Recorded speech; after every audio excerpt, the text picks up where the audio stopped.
একটা সম্পর্কের অবনতির কারণ হচ্ছে পরস্পর পরস্পরের থেকে দূরে সরে যাওয়া। আর এই দূরত্ব তৈরি হয় মূলত সময় না দেওয়ার কারণে।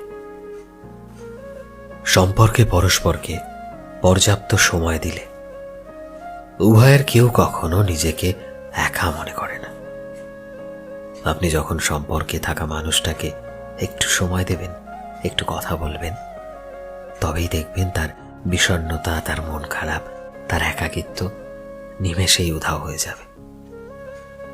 মানুষ তখনই নিজেকে একা মনে করে যখন সম্পর্কে থাকা মানুষটা তাকে মোটেও সময় দেয় না। মানুষ সম্পর্কে জড়ায় নিজেকে ভালো রাখতে, আর সেই সম্পর্কই যখন তার খারাপ থাকার কারণ হয়ে দাঁড়ায়, তখন সে হতাশায় ভুগতে থাকে। সম্পর্কের মানুষটাকে সময় দিলে আপনার সময় নষ্ট হয় না, বরং সম্পর্ক আরো গভীর হয়। আপনি নিজেই যদি উদাসীন থাকেন, সম্পর্কের মানুষটার কেন অসহায় এত সেটা যদি বোঝার চেষ্টা না করেন, তবে সে আপনার সাথে কেন সম্পর্ক রাখতে চাইবে? শুধুমাত্র ভালোবাসে বলে। অবহেলায় অনুভূতি নষ্ট হয়ে গেলে মানুষ আর তখন ভালোবাসা বোঝে না, মুক্তি খোঁজে। কাউকে বুঝতে হলে তাকে সময় দিতে হয়, অনেক অনেক সময় দিতে হয়। কারণ সম্পর্ক শব্দটা ছোট হলেও এর মাহাত্ম্যটা কিন্তু অনেক বড়। তার সাথে অনেক কথা বলতে হয়, তাকে একা লাগতে দিতে হয় না। সম্পর্কে আপনি যতই যত্নবান হন না কেন, যদি সামান্য সময়টুকু সম্পর্কের মানুষটাকেই দিতে না পারেন, তবে আপনার সমস্ত প্রচেষ্টাই বৃথা। মানুষ যত্ন চায়, সম্পর্কের মানুষটার কাছ থেকে সময় চায়। আর যদি সম্পর্কে থেকেও সেই দুটোর একটাও আপনি দিতে না পারেন, ঠিক তখনই সে আপনার থেকে মুখ ফিরিয়ে নেয়। সেখানে যতই ভালোবাসা, মায়া কিংবা পিছুটান থাকুক, মানুষ সেই সম্পর্ক থেকে মুক্তি চাইবেই। জীবন সুন্দর হয় যদি মানুষটা সঠিক হয়, মানুষটা যদি সত্য হয়, এবং একমাত্র একটা সত্য মানুষ, একটা খাঁটি মানুষ একটা সম্পর্কের সঠিক পরিণতি দিতে পারে। তাই এখন থেকেই সম্পর্কে একটু সময় দিন। জীবনে একটা সময় আসবে যখন তোমার আর কোনো কিছুই ভালো লাগবে না, তখন তোমার আর কাউকেই ভালো লাগবে না।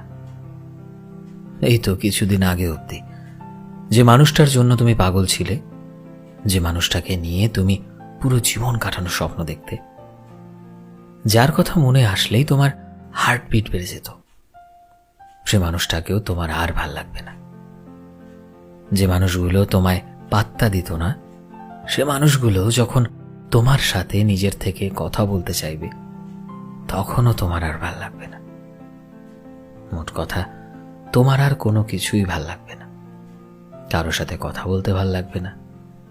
আর সত্যি কি বলতো, জীবনে কখনো কখনো এই মুহূর্তগুলো আসাটাও না খুব দরকার। এটা প্রমাণ করে দেয় এই মুহূর্তগুলো যে তুমি তোমার জীবনে ম্যাচিওর হয়ে গেছো, আর ধীরে ধীরে তুমি মানুষ চিনতে শিখে গেছো।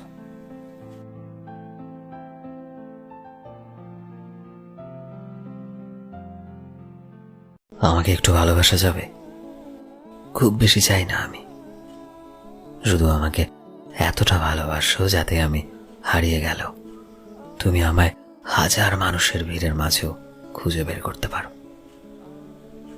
আমাকে এতটা ভালোবাসা যাবে যাতে তোমার ওপর প্রচন্ড অভিমান হলেও তুমি আমাকে বোঝার চেষ্টা করবে, ভাববে যে সে তো আমারই মানুষ। একটু অভিমান হলেও অভিমান শেষে আমাকে নিজের কাছে টানবে।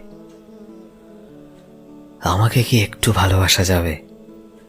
খুব বেশি দামি উপহার কিংবা গয়না কিছু চাই না, চাই শুধু তোমার কণ্ঠের মাঝে আমার জন্য ভালোবাসার ছোঁয়া পেতে। আমি তো চাই তোমার ভাবনার মাঝে আমার ঠাঁই, যাতে যাতে আমি নিজেকে এই ভরসাটুকু দিতে পারি যে দুনিয়া উলট পালট হয়ে গেল, তোমার মনে আমার জন্য ভালোবাসা কখনো কমবে না। বলো না, আমাকে কি এতটা ভালোবাসা যাবে?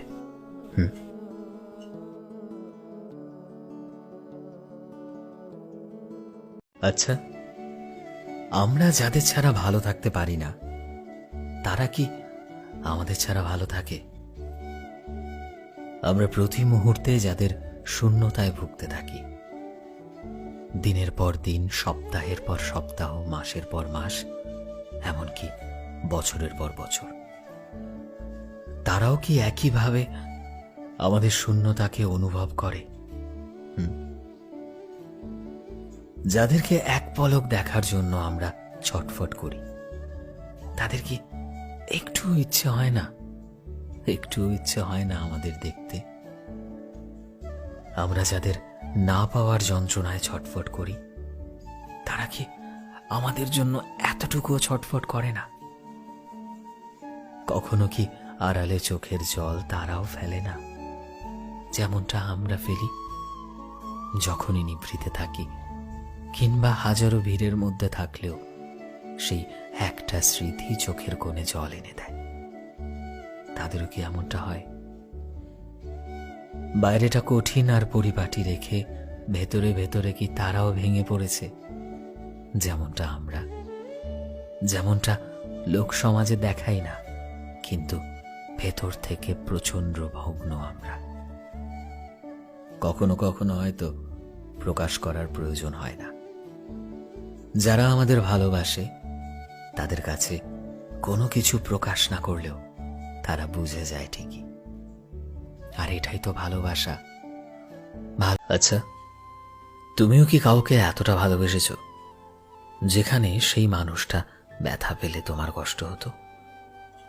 তুমি কি কাউকে এতটা ভালোবেসেছিলে যে ভালোবাসায় তুমি ভগবানের কাছে এটাই চাইতে যে সেই মানুষটার সব দুঃখ, কষ্ট, ব্যথা, সমস্ত কিছু ভগবান যাতে তোমার নামে করে দেয়, আর সেই মানুষটার জীবনটা যাতে সব সময় খুশিতে পরিপূর্ণ থাকে? এমন একটা ভালোবাসা, যে ভালোবাসাটা পাওয়ার জন্য তুমি পুরো দুনিয়ার সাথে লড়াই করতেও রাজি, কারণ দিন শেষে তুমি সেই মানুষটার সাথে পুরো জীবন কাটানোর স্বপ্ন দেখতে। এমন একটা ভালোবাসা, যে ভালোবাসায় তুমি সে মানুষটার জন্য সব কিছুই করতে পারতে, নিজের শরীর থেকে মন পুরোটাই তার নামে করে দিয়েছিলে। এমন একটা ভালোবাসা, যে ভালোবাসায় মান অভিমান তো ছিল, কিন্তু প্রতিটা মান অভিমানের শেষে তুমি সেই মানুষটাকে নিজের কাছে টেনে নিয়ে এটা বলতে যে আমাদের মাঝে যতই ঝগড়া হোক, আমি তোমায় ছাড়ছি না। আমাদের মাঝে ঝগড়া শেষ হলে ভালোবাসা কখনো শেষ হবে না। এমন একটা ভালোবাসা, যেই ভালোবাসায় তুমি সব সময় সেই মানুষটাকে কাছে দেখার জন্য ছটফট করতে। এমন একটা ভালোবাসা, যেখানে তুমি শুধু সেই মানুষটাকে নিজের পুরো জীবন ভেবেছ, তার সাথে তুমি পুরো জীবন থাকার চেষ্টা করেছ, ইভেন আজও চেষ্টা করে যাচ্ছ, কারণ সেই মানুষটা আজও তোমার কাছে ঠিক ততটাই দামি যতটা প্রথম দিন, প্রথম দেখায় তোমার ভালো লেগেছিল। এমন একটা ভালোবাসা, যেখানে মান অভিমান অবশ্যই আছে, কিন্তু মান অভিমান শেষে রয়েছে বুক ভরা অগাধ ভালোবাসা। এমন একটা ভালোবাসা, যেটা যে কেউ দেখলে তার হিংসে হবে। এমন একটা ভালোবাসা, যেখানে অভিযোগের কোনো অবকাশ থাকে না, তবে ভালোবাসার অনেক অবসর রয়েছে, এবং সেই অবসরে একে অপরে দুজনের চোখে হারিয়ে যাওয়া, একে অপরকে কথা দেওয়া,